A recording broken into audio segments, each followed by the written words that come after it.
예수 믿는 사람으로 우리 자신을 어떻게 정의하는가라는 것들을 한번 생각해 보십시다.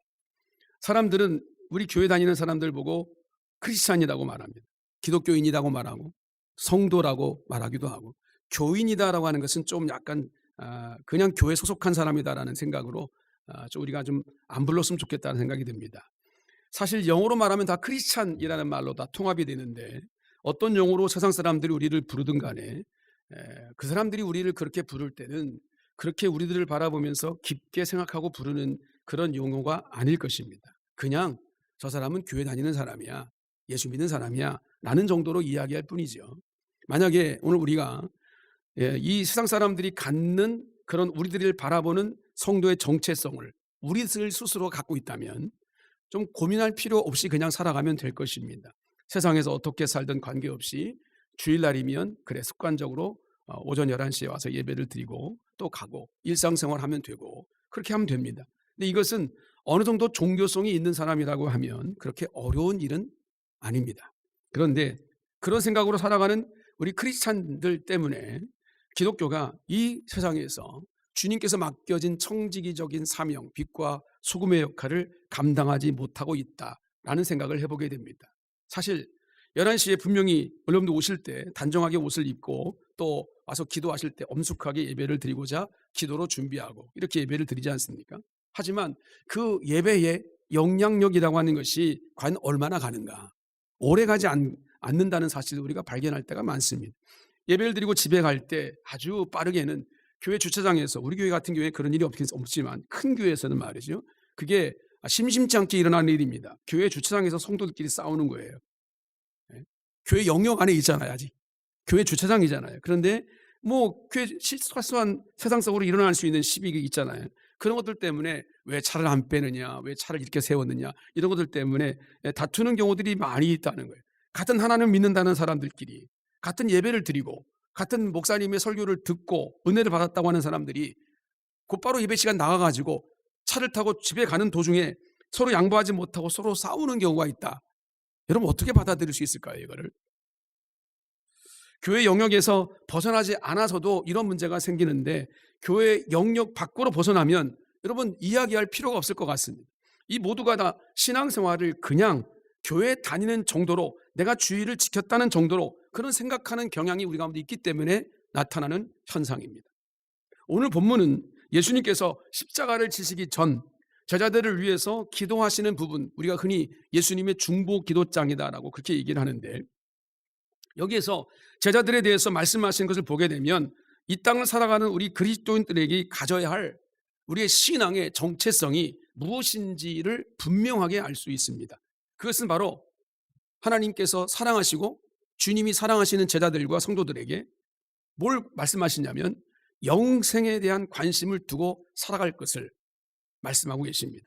대강절 첫 번째 주를 맞이하면서 오늘 우리는 뭘 생각해야 될 것인가? 우리는 그리스도인인데, 예수 믿는 사람인데, 주님의 오심을 이렇게 아름다운 장세까지 해가면서 기리고 있는데, 근데 오늘 우리의 삶은, 우리의 삶의 정체성은 과연 어디까지 와 있는가라고 하는 것들을 한번 되짚어 봤으면 좋겠습니다. 한 세 가지를 함께 말씀을 나누고자 합니다. 첫 번째, 성도는, 그리스도인들은 영생에 관심을 가지고 사는 존재들이다 라고 하는 것이지요. 요한복음 7장에 나오는 예수님의 기도 중에 오늘 읽은 이 말씀이, 2절 3절 이 말씀이 17장 전체의 핵심이라고 볼 수 있습니다. 3절에 이렇게 말씀하고 있습니다. 영생은 곧 유일하신 참 하나님과 그가 보내신 자 예수 그리스도를 아는 것이니라 라고 말씀합니다. 영생에 대한 말씀입니다. 제자들을 위해서 기도할 때 주님께서 가장 바라시는 것이 뭐냐면 영생에 관한 문제였다는 거예요. 사실 요한복음 기록 전체를 볼 때 요한복음 20장 31절에 요한복음을 기록한 그 목적이 무엇인가라고 하는 것을 이것을 기록함은이라고 말하면서 이렇게 말합니다. 오직 이것을 기록함은 너희로 예수께서 하나님의 아들 그리스도인 되심을 믿게 하려 함이라. 또 너희로 믿고 그 아들을 그 이름을 힘입어 생명을 얻게 하려 함이니라 라고 말하고 있습니다. 이것이 요한복음을 기록한 목적이다라고 제자들 곧 우리 성도들에게 이렇게 밝히고 있습니다. 요한복음을 기록한 목적이 어디 있다고요? 우리들로 하여금 생명을 얻게 하려 하는 것이다. 그래서 본문의 예수님의 마지막 기도에서 그것을 위해서 기도하시는 이 모습을 우리가 보게 됩니다. 그러니까 크리스찬들이 가져야 할 정체성은 다른 무엇보다도 내 안에 영생에 대한 관심을 가지고 나는 영원히 살 수 있는 하나님께로부터 영원한 생명을 부여받은 자다라고 하는 것이 내 마음에 얼만큼 자리 잡고 있는가라는 거죠. 영생 그 자체는 말 그대로 영원히 산다는 것입니다. 안타깝게도 사람들은 영생에 대해서 깊이 있게 생각하지를 못합니다.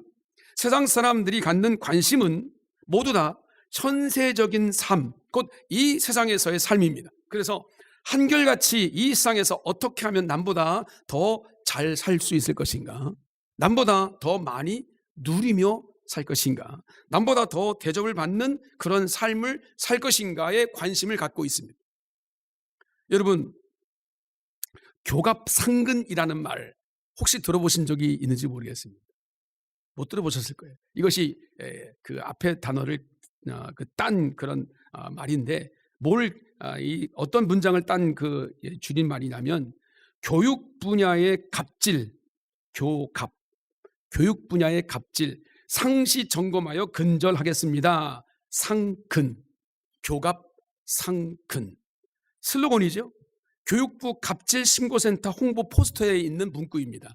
여러분이 인터넷 들어가시면 바로 나와요. 교육계에 갑질이 얼마나 많으면 이런 말이 나오는가라는 거죠. 교육계뿐만 아니라 정부 각처 그리고 사회 각계의 이른바 갑질 신고센터가 세워질 정도로 지금 우리 사회에는 갑질이 뿌리 깊게 자리 잡은 적폐가 되고 있다는 것을 우리는 알게 된다는 거죠. 그런데 여러분, 갑질이라는 게 뭡니까? 갑질. 어떤 사회에서 위계 관계 속에서 위에 있는 사람이 아래에 있는 사람에게 해서는 안 될 그런 행동들이죠. 그것이 바로 갑질입니다. 이 정부의 초대 여가부 장관으로 지명받은 사람이 있습니다. 사실 이분이 여성 운동에 관심을 두고 제법 이름 꽤나 알려져 있는 활동하신 분인데, 그런데 대학에 강의도 하셨고요. 그런데 이분이 자신의 보좌진에게 개인적인 심부름을 시킨 일이 드러나가지고 지명된 장관에서부터 스스로 물러났습니다. 이렇게 갑질이라고 하는 것은 제법 인권을 이야기하는 사람들도 자신도 모르는 사이에 누군가는 마땅히 내가 이렇게 쉬운 일이고 누구나 할 수 있는 일이니까 이 정도는 내 일을 좀 해줄 수 있는 거 아니야? 이 정도 허들의 일 정도는 당신이 해야 되는 거 아니야? 라고 인식할 정도로 자신이 가진 권력을 누리고 있는 것을 나타내고 있는 것입니다. 그게 갑질이라고 인식했다면 과연 여성 운동을 하는 사람이 그렇게 했을까요?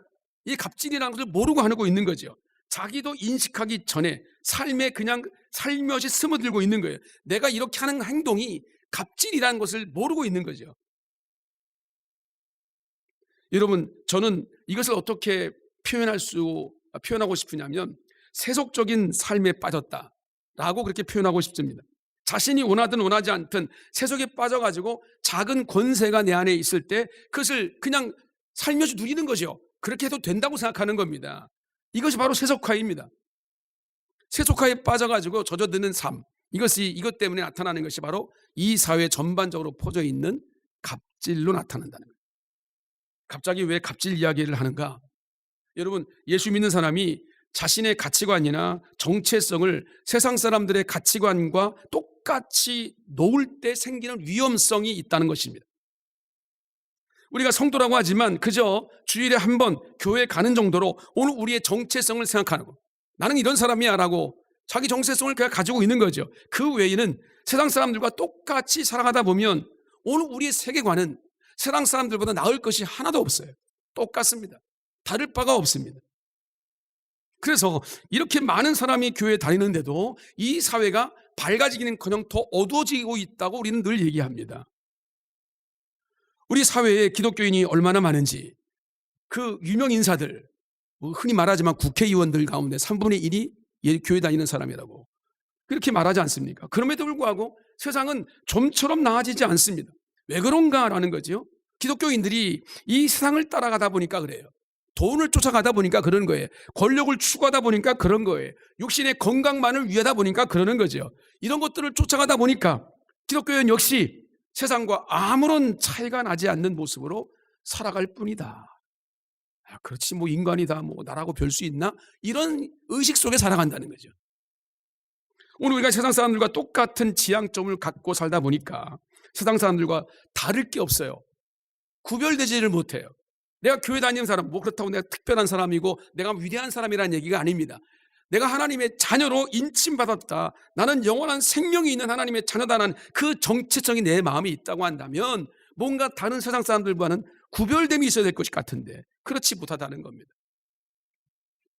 크리스찬이라는 말은 무슨 말입니까? 예수를 따른다는 사람, 따르는 사람들이라는 그 뜻입니다. 크리스찬, 예수를 따르는 사람들이란 얘기입니다.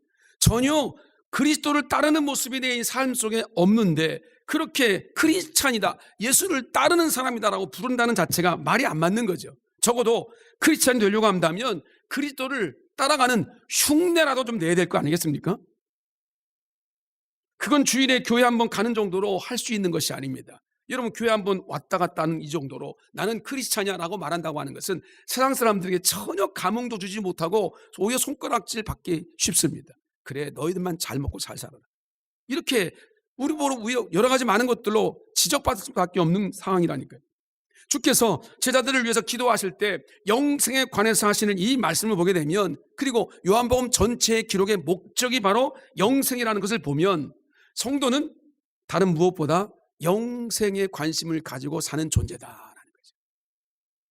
영원한 생명이 여러분 가운데 있음을 믿습니까? 지금 죽어도 천국 가십니까? 무슨 소리요? 가봐야 알지. 여러분, 그러니까 자꾸 현실로 빠지는 거잖아요. 주님이 말씀하셨잖아요. 살아계신 하나님께서 약속하신 말씀이잖아요. 그러면 이 말씀은 영원히 불변인 줄로 믿습니다. 우리가 약속하시고 그 믿음대로 되어질 줄로 믿습니다. 영생에 관심을 가지고 살아가는 존재가 크리스찬이다. 그리스도인들은 이 세상이 전부라고 생각하지 않습니다. 그렇죠? 그래서 이 세상에 있는 것들에 마음을 뺏기지 않습니다. 물론 뺏길 때도 있겠죠. 그러나 세상의 가치관을 가지고 있는 사람보다는 좀 그것이 좀 덜 할 수밖에 없는 거죠. 왜요? 오늘 우리는 바라보는 데가 있잖아요. 소망이 있잖아요. 물론 예수 믿는 사람이라고 물질이 필요 없겠습니까? 저도 물질이 필요하거든요. 물질이 필요 없이 사람이 어떻게 살아가요? 그러면 저라고 건강이 필요 없겠습니까? 거의 감기가 벌써 한 달째 이렇게 떨어지지 않고 있는데 저라고 건강에 대한 염려가 없겠어요? 다 있어요. 여러분, 사람들이 다 그렇습니다. 권세라는 것도 분명히 있어야 뭔가 이 세상 살아가면서 주님의 일들을 책임성 있게 감당할 수 있지 않을까, 이런 생각들이 늘 우리 가운데 있게 마련이란 말이죠. 그러나 우리는 압니다. 이런 것들이 다 재물이나 건강이나 권세나 시상적인 것들이 1차적인 궁극적인 관심이 아니라는 겁니다. 우리는 언제나 영원히 사는 것, 이것에 관심이 있기 때문에 비록 이 땅에 이런 것들이 조금 우리의 삶 속에 멀어진다 할지라도 나와 똑같은 동료와 나보다 못한 사람이 더 앞으로 치고 나가는 것들을 보고 더 잘 되는 것들을 보고, 여러분, 우리 마음 가운데 왜 나는 이 정도밖에 안 되지? 라는 것들 때문에 우리가 아쉽지 않습니다. 그것 때문에 막 죽고 못 사는 이런 것들이 우리 인생 가운데 거리가 멀다는 것입니다. 오히려 이런 것들을 추구하다가 영혼에 대한 준비가 소홀해지지는 않을까라는 것들을 걱정하는 자가 바로 그리스도인이다라는 거예요. 그렇게 살기 때문에 크리스찬들은 세상 사람들과 구별이 되는 거죠. 그렇게 주님이 오늘 기도하고 계시는 겁니다. 세상과 구별되기 때문에 거룩하게 사는 것이라고 말할 수 있고, 그렇게 살 때 비로소 오늘 우리를 세상 사람들이 그리스도인이다, 안디옥교회 성도들을 바라보면서 그리스도인이다라고 불렀던 것처럼 세상 사람들이 우리가 그렇게 살아갈 때, 구별되게 살아갈 때 세상 사람들이 우리를 비로소 그리스도인이라고 부를 것입니다.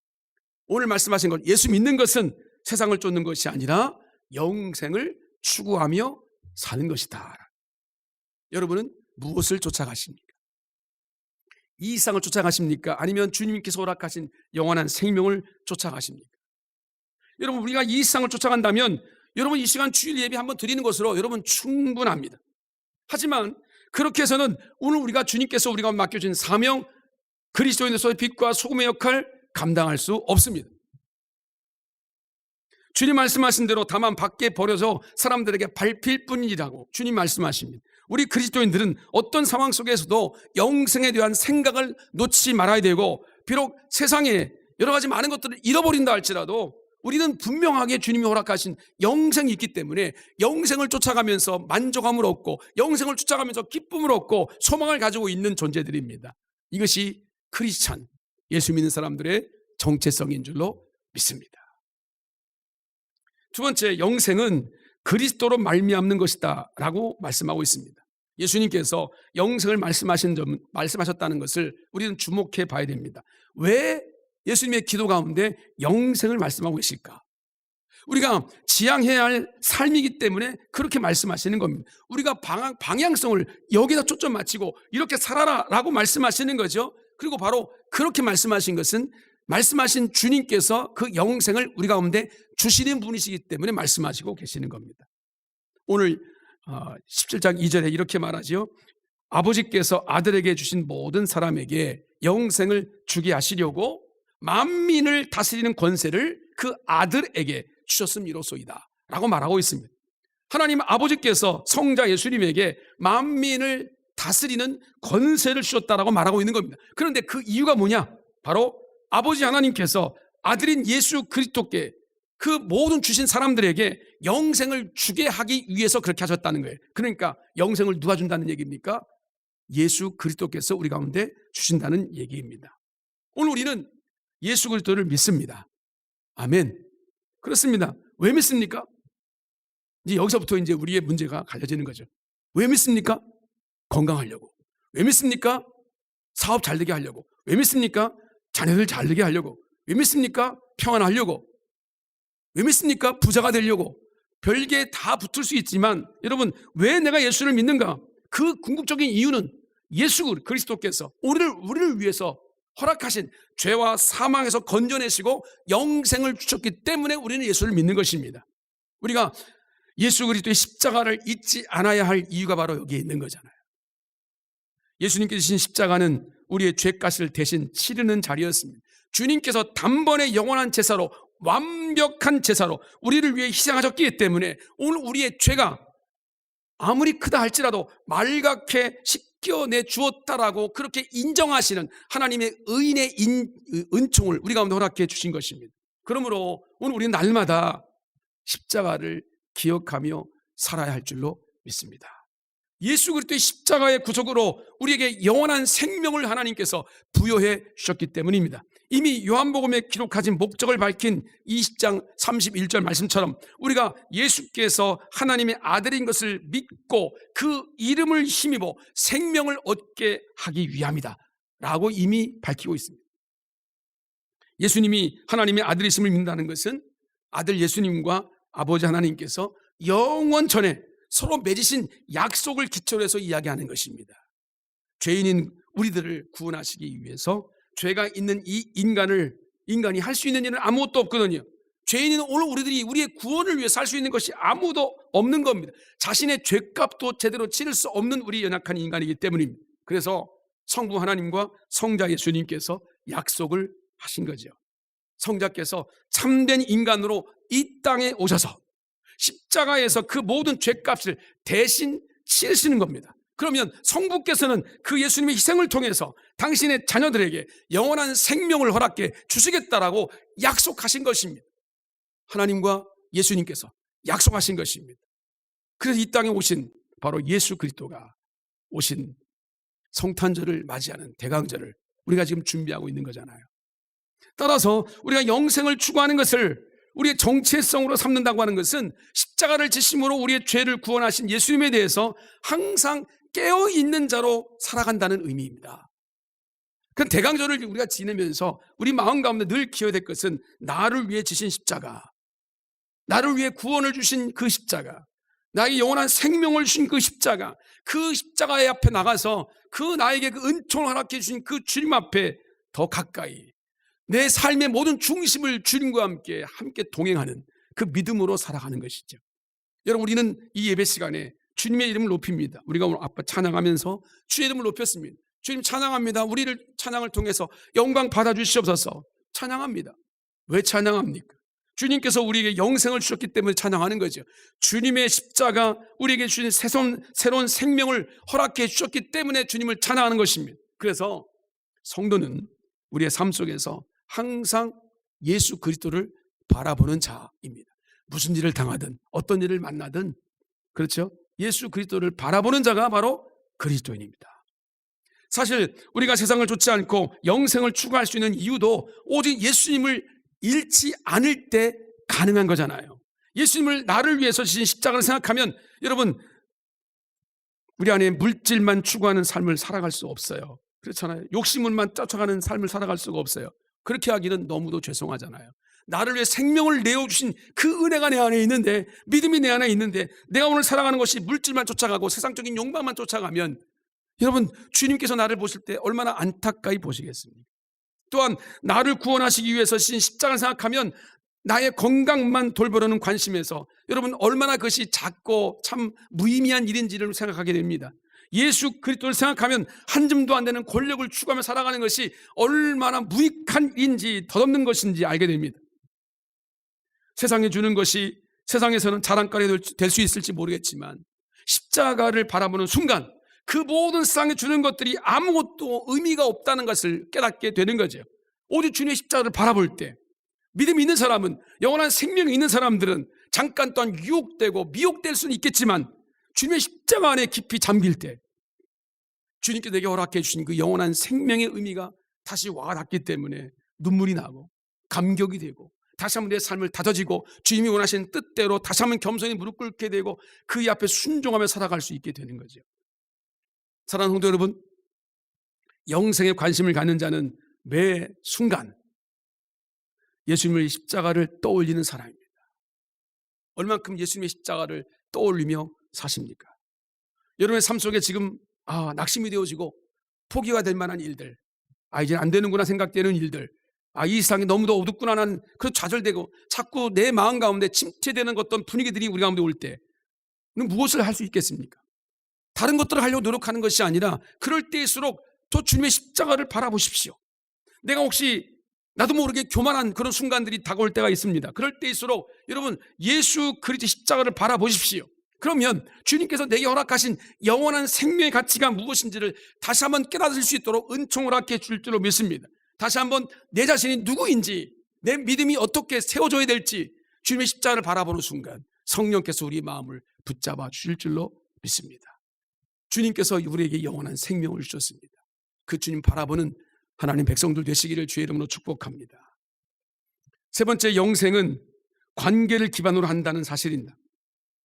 세상 사람들이 이해하지 못하는 것이 영생인데 그들에게 주어지지 않았기 때문에 그들은 영생이라는 것을 이해할 수도 없고 이해하려고 하지도 않습니다. 그런데 간혹 크리스찬 중에서도 영생을 제대로 이해하지 못하는 경우가 있습니다. 그것은 영생은 단지 죽지 않고 영원히 사는 것이다 라는 것으로만 이해하는 경우입니다. 물론 영생이라는 단어 자체 뜻이 영원히 산다는 뜻입니다. 그러나 성경이 말하고 있는 영생을 단지 그런 시간적인 차원에서만 이야기하는 것은 여러분 너무도 잘못 이해하는 것입니다. 만약 시간적인 차원에서만 영생을 이해한다면 믿지 않은 자들이 영벌에 처하는 그 모든 영원한 그 시간도 역시 영생과 다를 바가 없습니다. 구별되지 않습니다. 그러므로 여러분 영생이라는 것을 이해할 때 단지 시간적인 개념으로만 이해하면 안 됩니다. 우리에게 주신 영생은 관계를 기반으로 이해해야 합니다. 관계입니다. 오늘 본문 3절에 영생을 어떻게 정의하고 있습니까? 유일하신 참 하나님과 그가 보내신 자 예수 그리스도를 아는 것이다. 여기서 안다, 아는 것이다라는 것은 단지 지적인 동의를 의미하는 것이 아닙니다. 지적 동의가 포함되어 있긴 하지만 그보다 더 짙은 의미를 가지고 있습니다. 깊은 의미를 가지고 있습니다. 이 안다는 것은 경험하는 것입니다. 경험하지 않고는 알 수 없습니다. 여러분이 저를 아십니까? 그냥 목사로서 아는 거잖아요. 인간 김성규가 어떤 사람인지를 잘 모르십니다. 그러나 저를 경험하고 깊이 함께 교제하는 사람, 제가 어떤 사람인지, 어떤 성격인지 그것을 다 깨달아지 알아갈 수가 있는 거예요. 경험하지 않으면 무엇인지 알 수가 없어요. 유일하신 참 하나님을 안다는 것도 역시 마찬가지. 천지를 창조하신 전능하시고 유일하신 하나님, 그 하나님을 내 온 마음과 온 정성과 온 삶의 모든 것 통해서 알아가는 그 의미가 여러분 그 관계이고 그것이 바로 주님을 알아가는 거예요. 그가 보내신 예수 그리스도를 아는 것 역시 마찬가지. 온 마음과 온 정신과 온 삶을 통해서 아는 것을 의미합니다. 어떻게 알 수 있냐고요? 네? 매일매일 주의 말씀과 함께 교제할 때, 매일매일 주님과 함께 인격적인 교제가 일어나야 돼요. 예수 그리스도의 사랑 안에서 내 삶의 모든 애환과 내 모든 미래와 또 하나님의 뜻 앞에서 내 삶을 함께 교제할 때, 풍성한 교제를 통해서 우리는 주님을 알아가는 것이에요. 하나님과의 관계가 늘 맺어져 있어서 작동하는 것, 이것이 주님을 아는 것입니다. 예수님과의 관계가 늘 맺어져 있어서 작동하는 것이 바로 예수님을 아는 거예요. 이게 바로 안다는 말의 뜻입니다. 그러니까 영생은 단지 끝이 없이 오래 사는 것이다 라고 이해하는 것은 너무 얄팍한 지식입니다. 전능하신 하나님과 또 이 영생을 주신 예수님, 여러분, 그리고 오늘 본문에 나타나지 않지만 성령님, 나와 늘 동행하시는 성령님과 함께 동행하고 교제하는 것, 바로 이것이 안다는 것입니다. 이 삶이 끝이 없이 이어지는 것이 바로 영생입니다. 우리는 신앙생활 잘하다가 어떻게 살든 간에 죽으면 천당가, 천국가, 그때 영원히 살 거야, 이렇게만 이해하고 있잖아요. 여러분, 좀 뭔가 좀 맞지 않는 논리입니다. 지금 그 주님과 그 하나님과 영원한 생명을 누리고 있지 못한데 내가 죽으면 그분과 생명이 이어집니까? 지금 내 이어지지 못하고 있는데, 단절되어 있는데, 하나님과 교제하지 못하고 있는데 갑자기 죽으면 그 교제가 이어져요? 넌센스예요. 이건 맞지 않는 일입니다. 지금 내가 주님과 교제하는, 그 주님을 알아가고 주님과 동행하고 있기 때문에 내가 비록 어느 순간에 어떻게 주님께 부름받을지 모르겠지만 그 영원한 생명과 교제는 계속해서 이어지는 것이 바로 영생입니다. 그리고 영생은 앞으로 우리가 받을 것만 의미하는 것이 아니라 지금 이 땅에서부터 이루어지고 있는 것입니다. 지금도 하나님과 만나고 함께하는 것이죠. 동행하는 것입니다. 창조주의 능력을 지금도 경험하는 것입니다. 늘 말씀드리지만 우리 이 뒤에 백 배경에 주님과 함께하는 종암성결교회, 주님과 함께하는 우리의 표예요. 주님과 함께하는 거예요. 오늘도 내일도 영원히 주님과 함께하는 거죠. 매일매일 십자가 앞에 설 때마다 내가 주님과 함께한다는 것을 경험하는 거잖아요. 나의 연약함과 죄악된 모든 것들을 십자가의 피로 깨끗이 씻으시고 다시 한번 주님 앞에 정결함으로 우리 가운데 모든 것들을 다시 완벽하게 의인의 은총으로, 구원의 은총으로 만들어주신 그 하나님, 그 하나님과 함께 동행하는 것입니다. 주님이 주시는 힘과 능력이 아니면 우리는 이 세상을 하나님의 뜻대로 살아갈 수가 없습니다. 주님이 보호하시는 은혜가 아니면 오늘 우리는 이 세상 가운데 푹 빠져가지고 그냥 그것이 다인 줄 알고 만족하며 살아갈 수밖에 없는 존재예요. 그런데 주님은 우리를 사랑하셔요. 주님이 우리를 위해서 십자가에 죽으심으로 영원한 생명을 허락해 주셨어요. 그 주님과 함께 꼭 손잡고 주님과 함께 교제하면서 주님과 함께 동행하면 여러분, 반드시 우리의 삶을 하나님께서 원하시는 뜻대로 우리를 인도해 주시겠다라고 약속해 주고 계십니다. 그 연약함 때문에, 하나님과의 관계 때문에, 예수 그리스도의 관계 때문에 진리의 길로 우리를 인도해 주시겠다라고 약속해 주고 계십니다. 이것이 영원한 삶을 사랑하는 그리스도인의 축복인 줄로 믿습니다. 오늘은 대강절 첫 번째 주일입니다. 예수께서 이 땅에 오셔서 하신 이 일을 기리고 그 길을 나도 따라가겠다라고 다짐하고 결단하는 그런 시간입니다. 그냥 절기로서의 대강절이 아니라 예수 그리스도가 혹시 내 삶 속에 벗어나 있다면, 주님의 말씀이 내 삶 속에서 벗어나 있다면 이 대강절 절기를 통해 다시 한번 주님의 오심을 내 삶 속에 두기를 원합니다. 예수 그리스도가 내 인생의 주인공이 되기를 원합니다. 예수님께서 이 땅에 오신 것은 하나님의 자녀인 우리에게 구원의 은총과 영생의 축복을 주시기 위해서 오셨습니다 라고 하는 것을 확인하고 하나님이 주신 그 은총이 여러분 미래가 아니라, 과거가 아니라 오늘 지금 여기에 이루어지는 것, 이것을 경험하는 것입니다. 여러분, 영생의 가치관을 가지고 그 영생을 주시는 예수 그리스도의 십자가를 바라보고 지금 오늘 여기에서 주님과 함께 동행할 수 있는 결단이 여러분 가운데 있기를 축복합니다. 주님이 다시 오시는 그날까지 이 믿음으로 승리의 길을 걸어가신 하나님이 약속하신 이 말씀 붙잡으십시오. 주님께서 여러분에게, 우리 모두에게 영원한 생명을 허락해 주셨습니다. 영원히 사는 이 축복이 오늘도 이어질 것이고 내일도 이어질 것이고 주님 오실 때까지 아름답게 이루어질 줄로 믿습니다. 이 풍성한 은혜가 우리 모든 조항교회 성도들 공동체 위에 풍성하게 넘쳐나기를 주의 이름으로 축원을 드립니다.